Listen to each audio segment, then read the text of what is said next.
welcome to this episode of Joy's World, the podcast.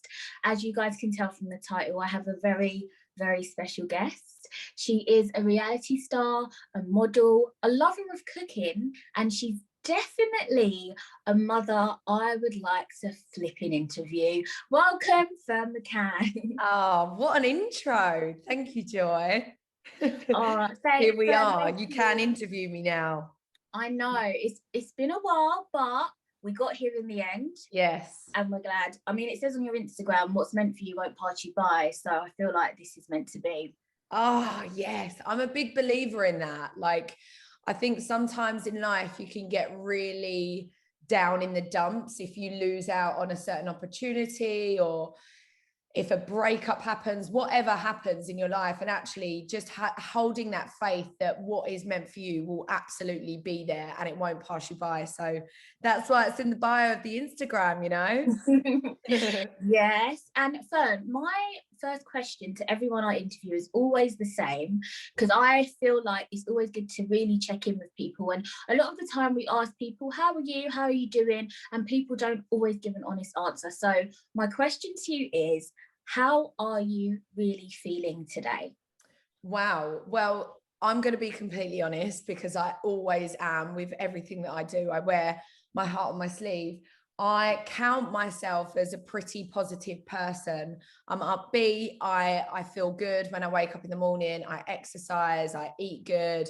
You know, I like to look on the positive side of life. But today, I did have a little meltdown, and I haven't had a good cry for ages. I went to the gym, my little gym that's at my house, and I come back into my house. I said to my boyfriend, I just feel a bit down. Like, I don't know if it's the angst. I feel a bit nervous about going back into reality and normality. And I think we've quickly got used to the new normal, and it's just freaking me out a little bit.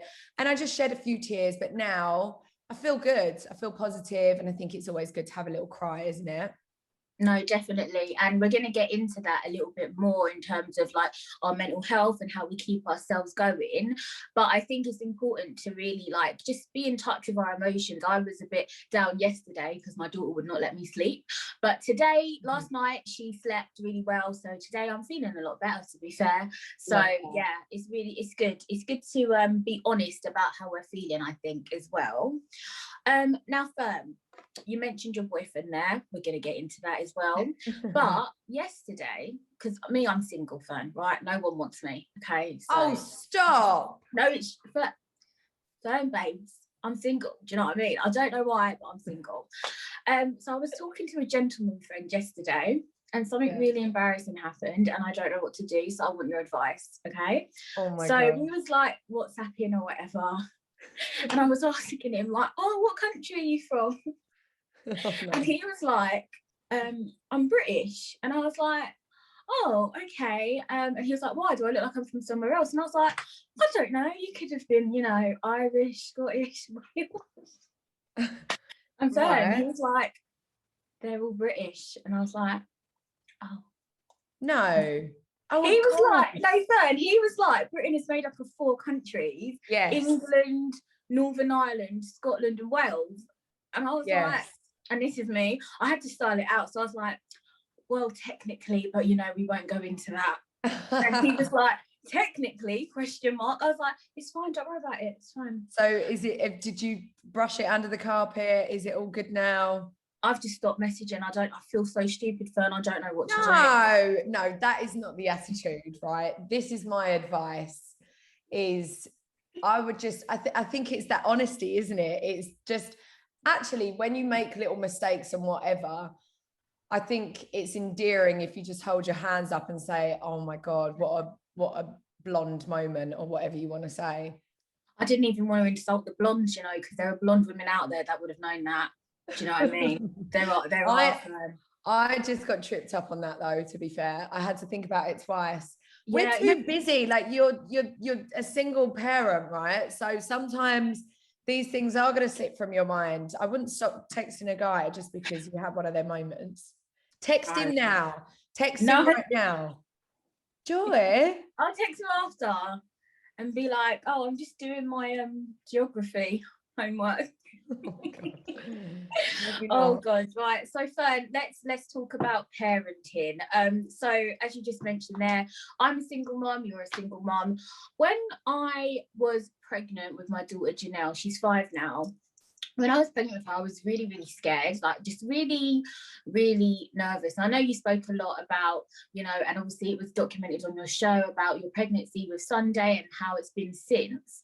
But what has changed for you? Like, are you not so scared now? Because for me, as I said, Janelle's 5 and I still feel nervous. I'm like, each stage, you know, she started school now and it's like, there's just so many different things. They change all the time. So talk to me a little bit how you find being a parent now.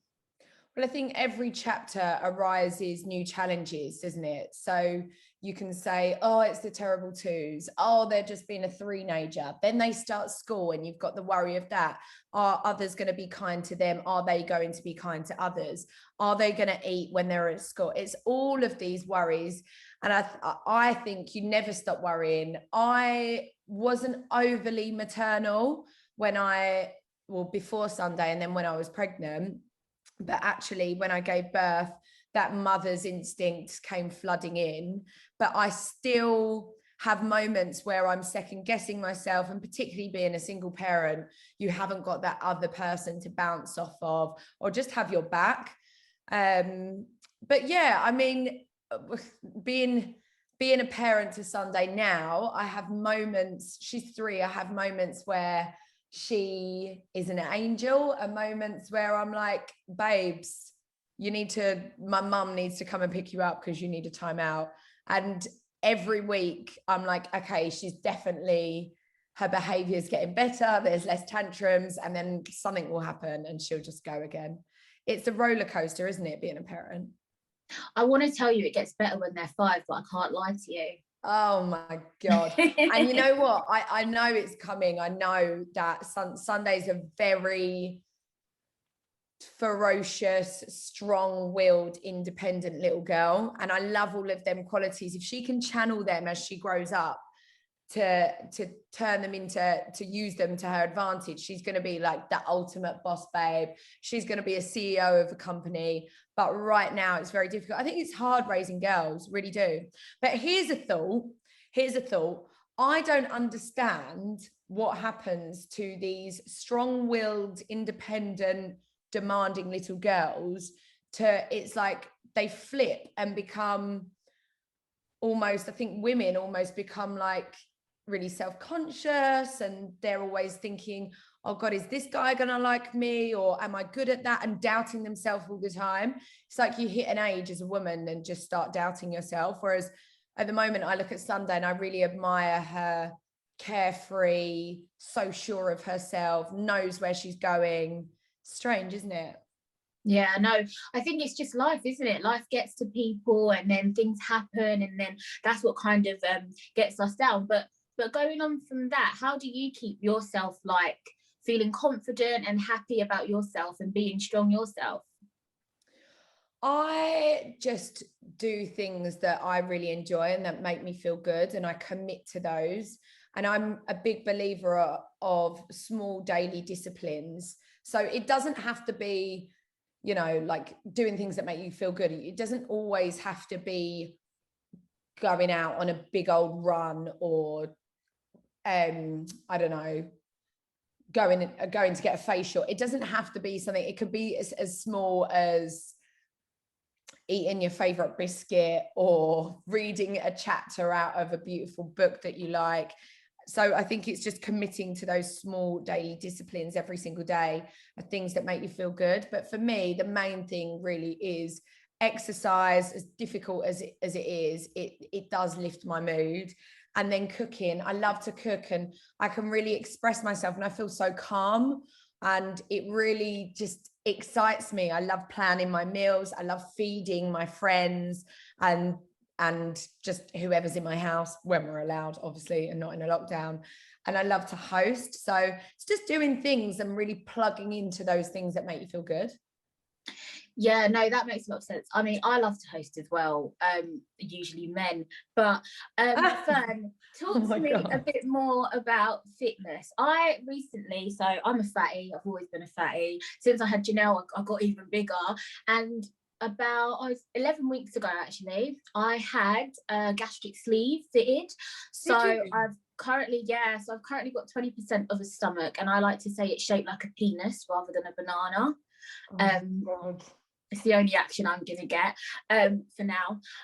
So talk to me a little bit about fitness and working out, because it's something that I definitely need to start doing. I mean, now that the weight's coming off, I've lost about 35 pounds so far. I feel better already, and I want to get moving a bit more. How does exercising make you feel, and what kind of motivates you to even get up in the morning and do it? Because I feel like sometimes that's half the battle.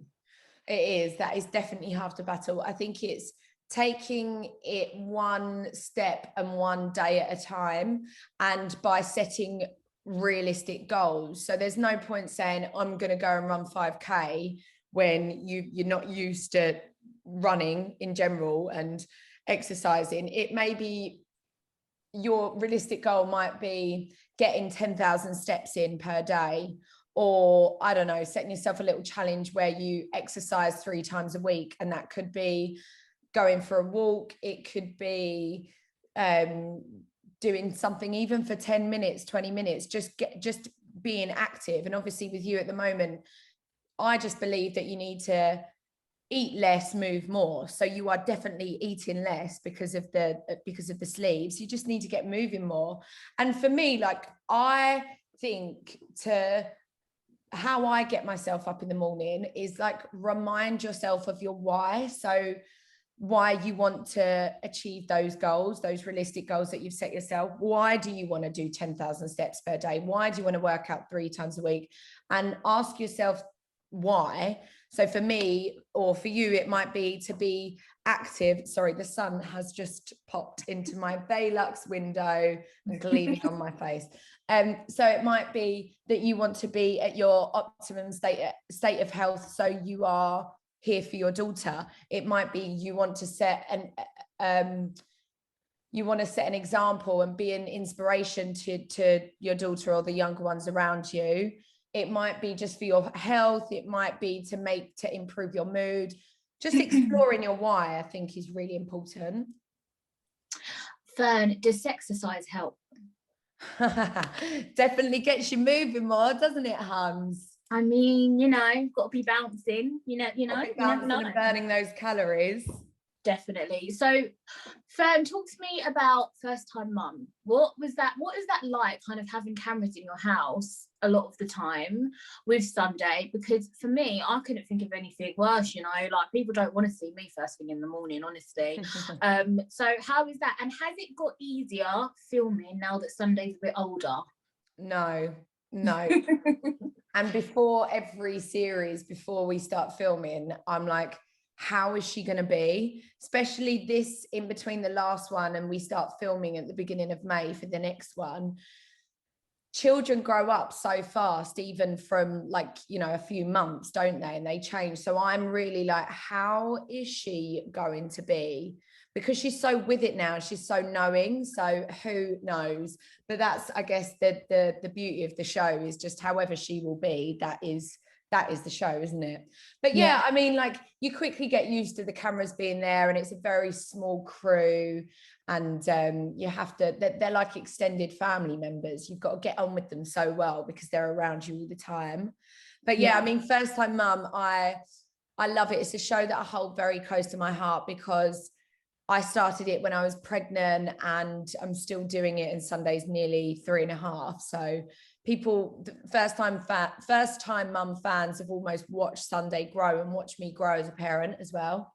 Yeah. And what has that been like? Kind of, what has the response been? Because we know there are a lot of Susans out there, Fern, that like to judge everyone on their parenting and, oh my God, don't hold her like that, and, oh, why are you giving her a sweet?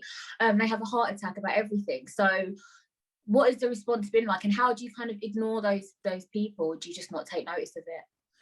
I just think that I think one of the most like disarming things is just being honest. So how can someone people are going to have their opinions. That's the whole, I mean, trolls is a different story, but opening conversations and perhaps doing things that might be controversial or deemed as controversial in some other parents' eyes, I don't mind, because I think that if no one was talking about it and was like, oh yeah, I completely love and agree with everything that Fern does, then it wouldn't be the show that it is. So like, I welcome people to have their opinions, but I don't tune into them, because it's like the whole, I saw something on Instagram that Kate Ferdinand posted about, she was really nervous about opening up about the fact that she's bottle feeding her baby, and it's that whole breastfeed bottle fed debate. And I just think that's really sad that people have to justify themselves. Like, for me, you are the parent to your child. It shouldn't matter what other people think.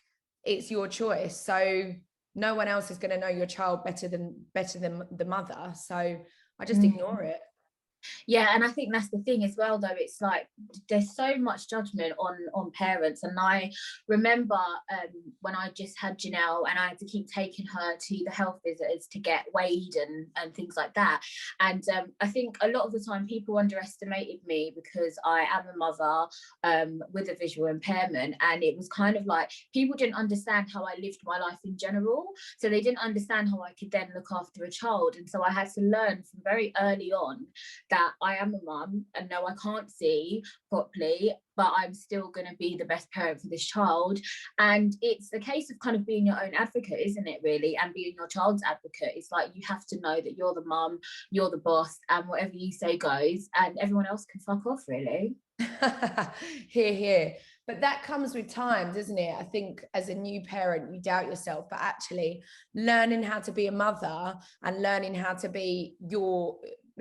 about your child and their quirks and their this and their that, like, it does give you confidence the more you do it. And now, I mean, no one else knows Sunday like I know Sunday, just like no one else will ever know Janelle like you know her.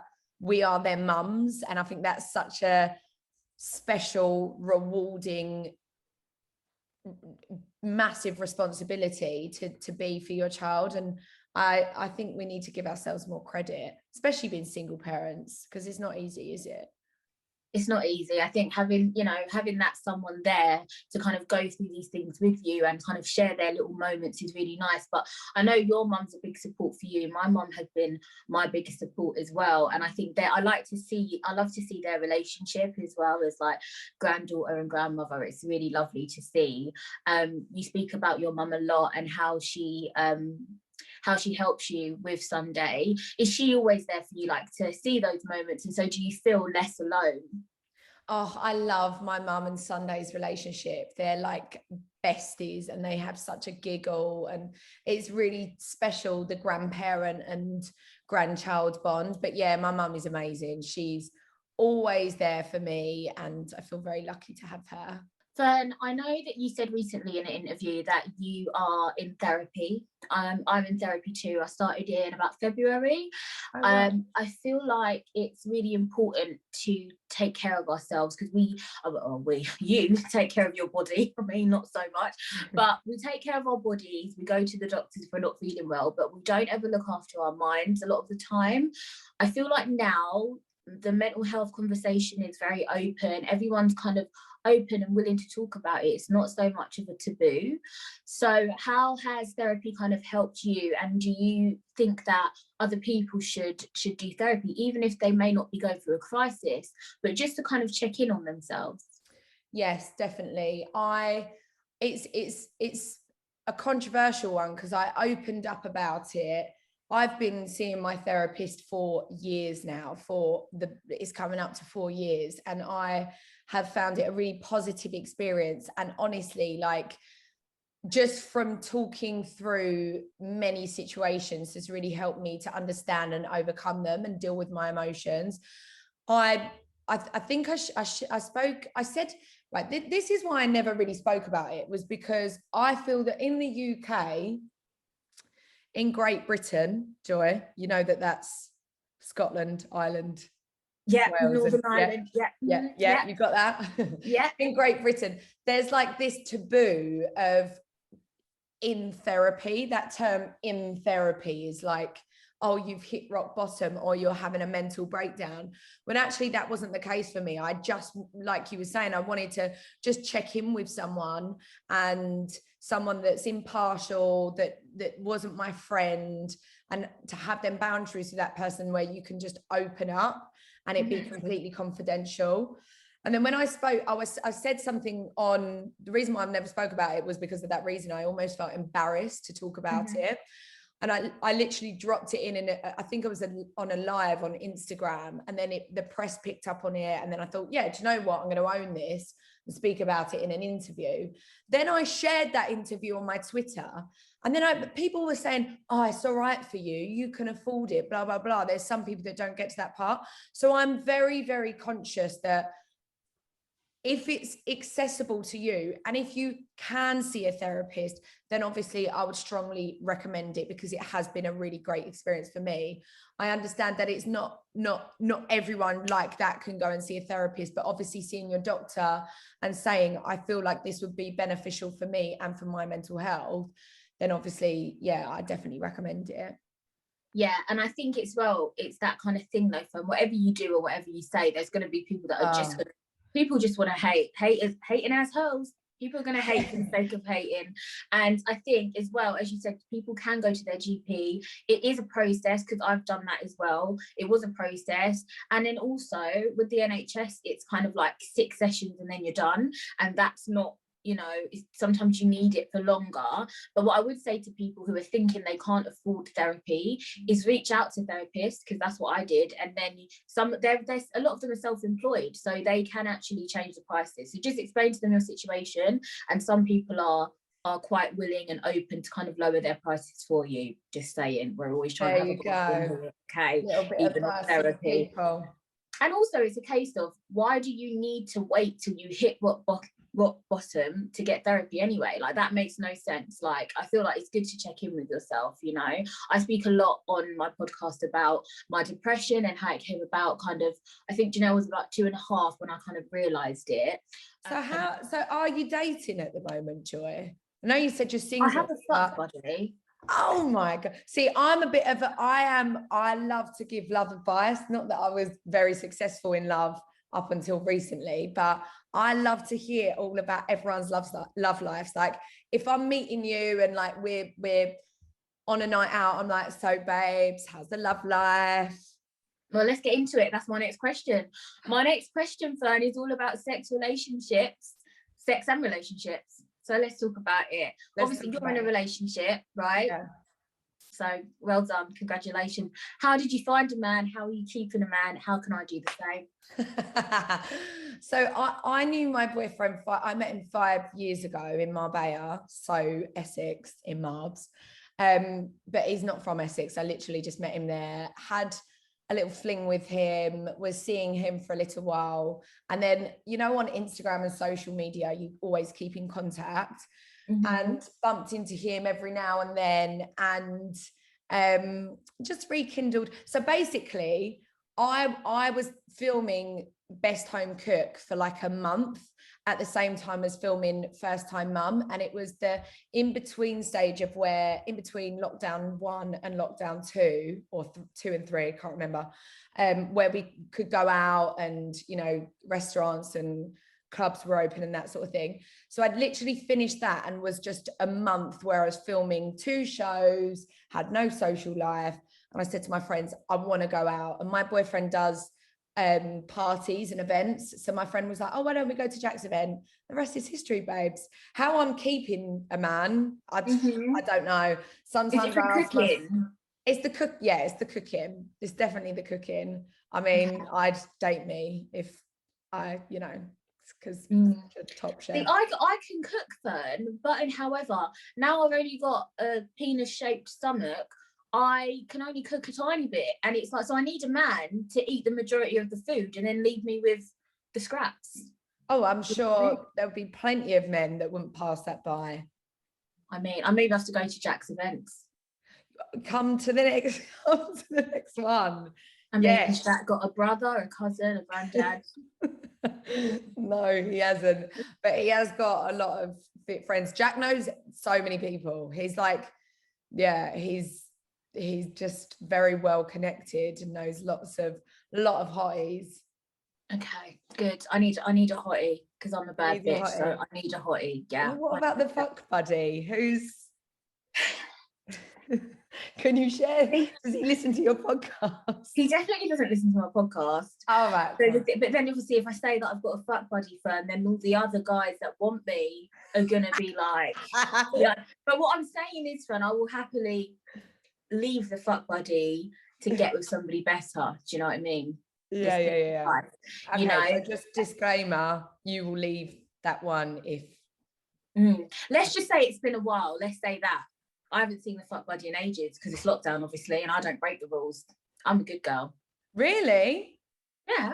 I'm a good girl, Fern, honestly. So yeah. I mean, what are Essex men saying? I don't really go to Essex. No. To avoid them like the plague, Joy. Okay. Right. They're all right as friends, but they're a bit cheesy, you know. I'm a bit out of touch now because I've got a boyfriend and I haven't been out for like over a year, so I wouldn't know. But are you good at matchmaking? I'm phenomenal at matchmaking. Phenomenal.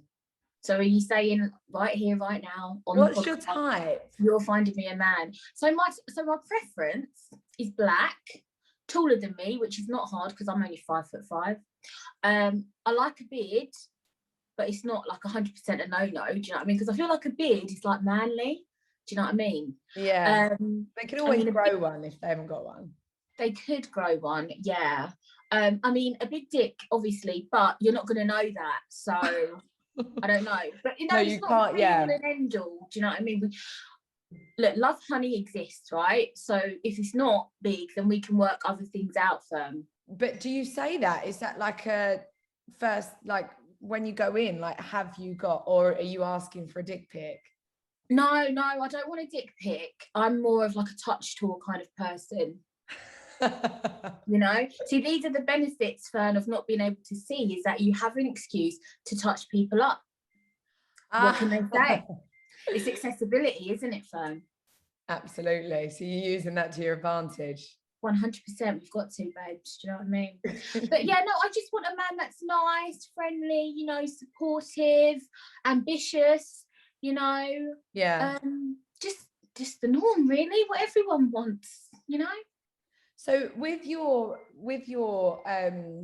site, are you, does that, because I've actually just thought about that, does that affect your, so do you go into like, can you see a text message or?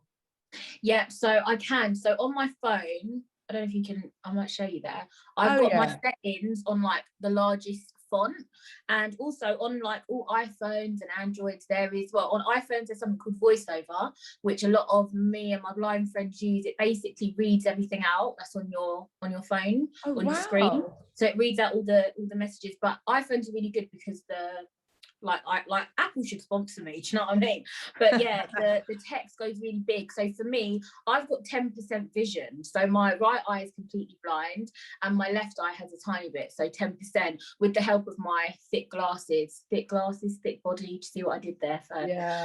But yeah, so that's how I read text messages. So yes, guys, text me, email me, I am available. Don't send me a dick pic, I need to touch it instead. 100%. But are you more like, would you prefer to pick up the phone and have a conversation? Yeah, I'm a lover of voice notes. So am I. Yeah, I just like a voice note. I feel like it's better. I don't type quickly. I just can't be arsed. So I prefer to voice note. I'm exactly the same. Exactly. Yeah, I just feel like it's easier, isn't it?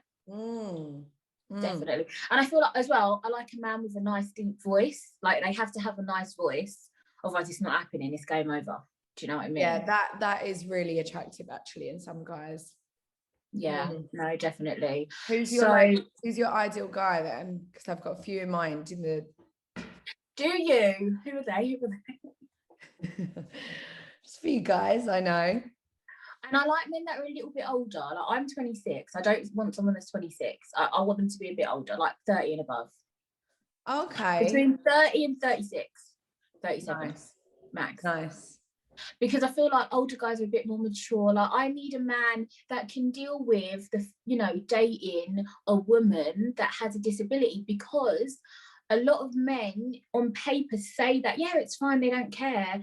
But the reality, Fern, like walking on the street, I've got a pimp stick, right? AKA a cane. It's pink and purple because I'm Love bad it. bitch. And like, people stare, you know, people look at the cane, look at me. And it's like, I need someone that's like, I don't fucking care, you know? I think there's things with everyone that you think, oh, you know, are they going to be able to handle this, or certain traits of yours? But actually, in the end, like, the more honest you are with someone, the more open you are and you show your true self, that's when you find the right guy, because they're like, yeah, I know everything, I'm going to show up for her. Yeah.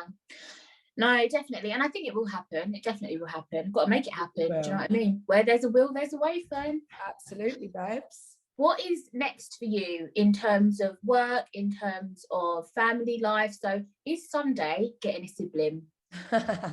Not anytime soon. Sorry to disappoint. No, I do want more children, but I'm gonna take it slow and just make sure that it's right. And yeah, not in the next few years. Yeah. And what about work-wise? What's next for you? What's coming up? You said you're filming First Time Mum again in May. Yeah, so that's really exciting, and that's going to be 8 episodes, whereas before it's normally like mini series, so like 3 to 4 episodes max. So that's going to be full on. I'm actually really looking forward to this year and the unknown, like what's going to happen, what's around the corner. I've got lots of brand affiliations that are really exciting, and new product launches. So yeah. Awesome. And finding me a man as well. Oh, I need to add that to my list. That's number one on the list. That's no problem. Definitely. So, Fern, we're nearly at the end, but everyone that comes on my podcast, I always get them a gift, just a little something to say thank you.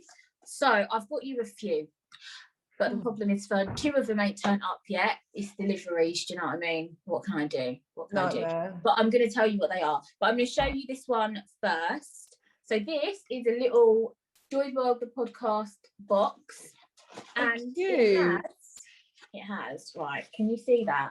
It's got, I'm just going to describe it. It's got a little Jack Daniels, because do you like a drink, Fern? Yeah. Wouldn't say no. Jack Daniels should sponsor me as well.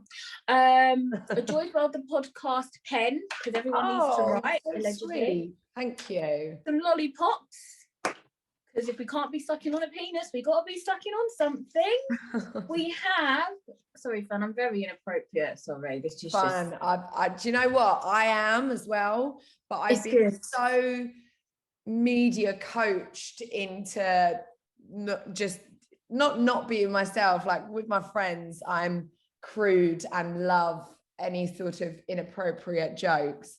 But where I'm like trying to be professional, you know, Joy. I'm trying to even. We're not professional here on Joy's World. We're not professional at all, Fern.